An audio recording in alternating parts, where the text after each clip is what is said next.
Company మారినటువంటి మాజీ CFO Jatin దలాల్కు Bharatiya IT దిగ్గజం విప్రో జలకిచ్చిందని చెప్పాలి. ఒప్పందాన్ని ఉల్లంఘించి ప్రత్యర్థి కంపెనీలోకి చేరినందుకు గాను 25 కోట్ల నష్టపరిహారం చెల్లించాలని కోరింది.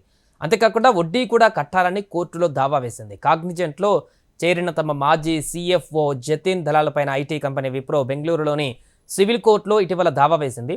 ఒప్పందాన్ని ఉల్లంఘించినందుకు గాను 25 కోట్ల నష్టపరిహారం చెల్లించాలని కోరినట్టుగా తమకు లభించినటువంటి కోర్టు పత్రాలను ఉటకాయిస్తూ ఒక నేషనల్ మీడియా కథనం పేర్కొంది. ఈ యొక్క నష్టపరిహారం పైన సెప్టెంబర్ 29 నుంచి చెల్లింపు తేదీ వరకు 18% చొప్పున వడ్డీ కూడా చెల్లించాలని దలాల్ను కోరింది. అంతేకాకుండా దలాల్ తమకు సంబంధించినటువంటి రహస్య సమాచారాన్ని బహిర్గతం చేయకుండా తమ కస్టమర్లకు లేదా ఉద్యోగులను ఏ విధంగానూ ప్రభావితం చేయకుండా జతిన్ దలాల్ పైన విప్రో శాశ్వత నిషేధం విధించింది. అయితే ఈ విషయాన్ని మధ్యవర్తిత్వానికి రిఫర్ చేయాలని కోర్టును కోరుతూ దలాల్ దరఖాస్తు చేసుకున్నారు. తదుపరి విచారణ జనవరి 3న జరగబోతుంది. ఈ విషయాన్ని మధ్యవర్తిత్వానికి సూచించాలా వద్దా అనే దానిపైన కోర్టు ఉత్తర్వులు జారీ చేస్తుంది. మధ్యవర్తిత్వం అనేది కోర్టులతో పని లేకుండా వివాదాన్ని పరిష్కరించుకోవడానికి ఉద్దేశించినటువంటి ప్రత్యామ్నాయ మార్గం.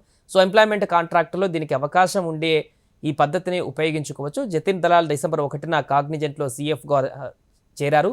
ఈ కేసుకు మొదటి విచారణ నవంబర్ 28న జరిగింది. డిసెంబర్ ప్రారంభంలో Dalal arbitration and conciliation act 1996లోని సెక్షన్ 8 కింద మధ్యవర్తిత్వానికి దరఖాస్తు చేశారు. ఈ సెక్షన్ ప్రకారం ఇరు పక్షాలకు మధ్యవర్తిత్వానికి సూచించే అధికారం కోర్టులకు లభిస్తుంది. జతిన్ దలాల్కు విప్రోలో 2 దశాబ్దాల అనుభవం కూడా ఉంది. 2015 నుంచి ఆయన ఇక్కడ సిఎఫ్గా పనిచేశారు. 2019 నుంచి ప్రెసిడెంట్గా అదనపు బాధ్యతలను సైతం నిర్వహించారు.